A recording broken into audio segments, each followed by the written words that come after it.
Good morning, everybody. It is September. Can you believe it? It's Labor Day. You know this already. Today we have Jordan Cox in the studio and we're wearing sunglasses because for some people, it's a holiday.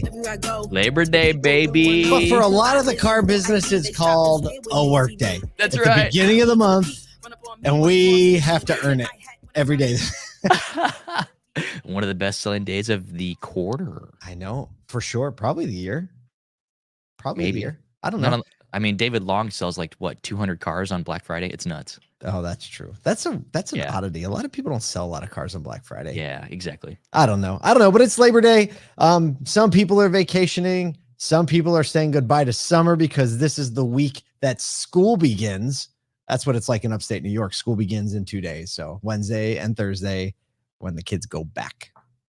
Unless they're homeschooled, like my kids. Yeah. Today we're going to be talking about a few things. One is a grandson of Chrysler founder rescuing Chrysler. And since a lot of people are doing the picnic thing and the special event thing, there's a scam going around where people are stealing credit card information when you're trying to park. So we're going to try to warn you there as well. We do have an upcoming ASOTU Edge webinar we want you to know about. It is September 12th. It's a Wednesday. What's holding your title department back? Beth Caro of National Independent Vehicle Agents, Title Agents, and Erica Calderon of Maryland Auto Dealer Association are going to bring the shimmy and the glitter to title processing, and they're going to help you out. You know, people, they get a bad rap because they were an amazing amount of fun at ASOTUCon last year. Oh, for sure. And like the personality is like crazy for Beth and for Erica. I was just talking with Erica on Friday, and there's so much to her career in automotive. So she was a controller. She took care of the titling department, and there's so much knowledge that comes from the dealer side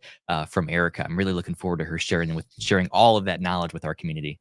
Absolutely. Go to ASOTU.com, register for that so you can be there with us because it's always a lot of fun. We record them live, and you can tune in live and you can comment, you can heckle us because we can take it.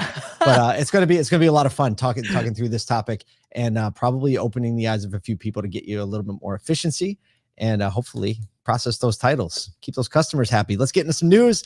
Frank Rhodes, great grandson of Walter P. Chrysler, has proposed a bold plan to rescue the iconic Chrysler and Dodge brands from Stellantis European ownership. His vision involves revitalizing the American automotive giants with a fresh approach and a new leadership. Basically, he wrote an open letter to Stellantis CEO Carlos Tavares outlining his acquisition plan, saying, quote, "I believe my plan would allow Stellantis a graceful and profitable exit from a brand that, in my opinion, has no interest. It has no interest in keeping.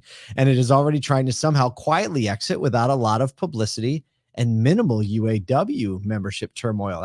He's like trying to say, like, I know what you're doing in there. Stellantis responded in a statement saying, quote, "Stellantis acknowledges the interest in its North American brands and reaffirms the company's commitment to its entire portfolio of 14 powerful, iconic brands, which were each given a 10-year time frame to build a profitable and sustainable business. The company is not pursuing splitting off any of its brands." So basically, they're like, listen, we don't feel that way about the brands. We love them all. We're on a 10-year plan, which is exactly what you're going to say, even if you're trying to raise the price of the few that you would split off. It's unclear if Mr. Rhodes even has the funding to accomplish the purchase. Even if Stellantis were to agree, Chrysler will be celebrating its 100th anniversary next year in 2025. And in the YouTube video, Rhodes passionately stated, quote, "I'm very proud of what this company did, and I don't want to see it go away. We need to keep our American brands here."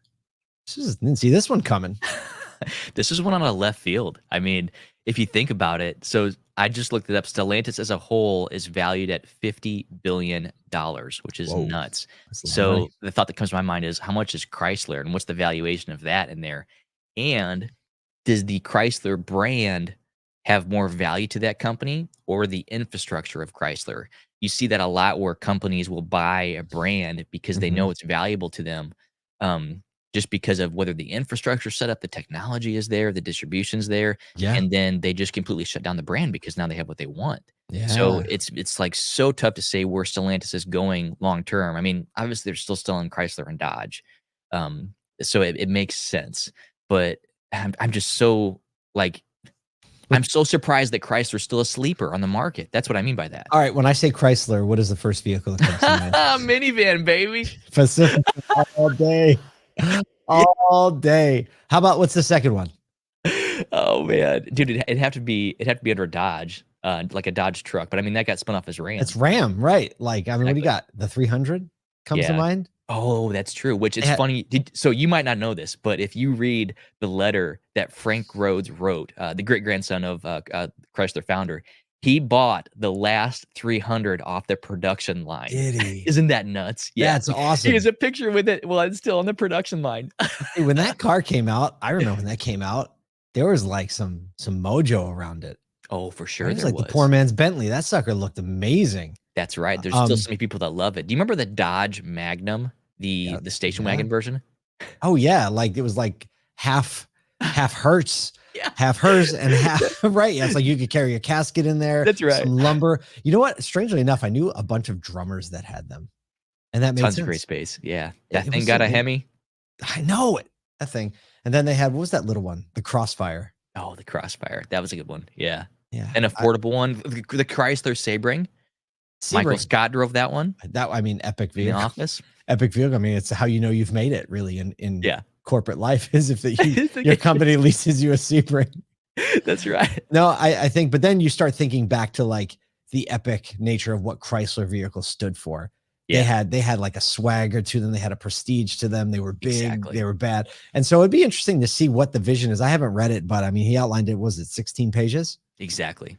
Yeah. So, I mean, I don't know. If anything else, it brings a little bit of public attention to the brand. And I think even if Stellantis is smart, they'd find a way to like use the momentum to their advantage. But I mean, it sounds like the great grandson of Walter P. Chrysler has some different aspirations on bringing that country back to being an American owned and operated brand. And we'll see what happens. I mean, stranger things have happened, right? Yeah. I mean, Elon Musk bought Tesla. I mean, Elon Musk bought Twitter. Yeah. Well, he bought both technically. That's right. He did buy Tesla too, right? He bought Tesla and Twitter, right? Yeah. A lot of people don't know that he did not found Tesla. I just thought about this, Paul. If I was Stellantis, like they have Frank, who's so like passionate about trying to get back involved with the brand. How could you not leverage that in some way? You know? I know. I mean, you're right. It's the question is, can he be bought? Yeah. I don't know. We'll find out. I don't know. Maybe a little stock trade. Yeah. Speaking of being bought, credit card. Speaking of credit cards. Oh man.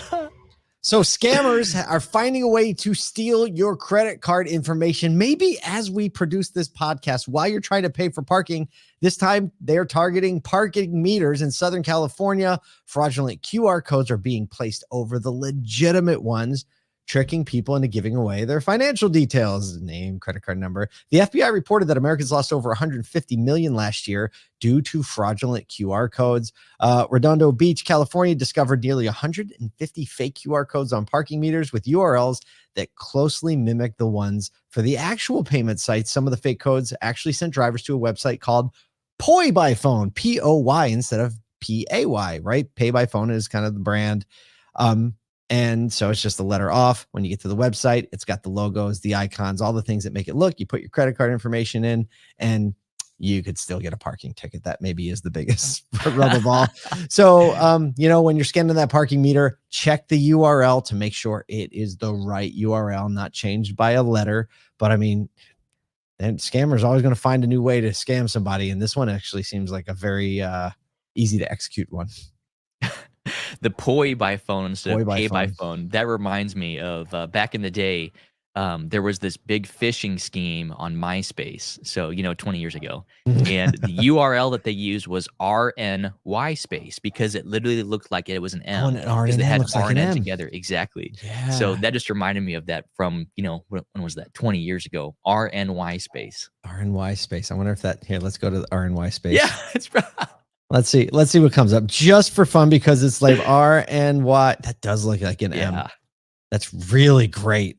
Type it in. Well, maybe I'm not going to. Mine's spinning right now. Yeah. This says the site cannot be reached. Maybe that's a good thing. Shut them down. Maybe it does the same thing with MySpace. I haven't checked that out in a long time. Maybe it does. Maybe my profile's still active. I don't know. Who's the guy that everybody is a friend with on MySpace? Tom? Tom, yeah. Tom. Exactly. Tom's on a beach somewhere right now. Just enjoying the fruit of his labor. That's right. Well, how appropriate. soon. It's Labor Day. What a story. Jordan, thanks for being with me. If you're out there, if you're selling cars, sell cars. If you're out there enjoying yourself, enjoy yourself. Whether you're doing either or, make sure you care about and love on some people.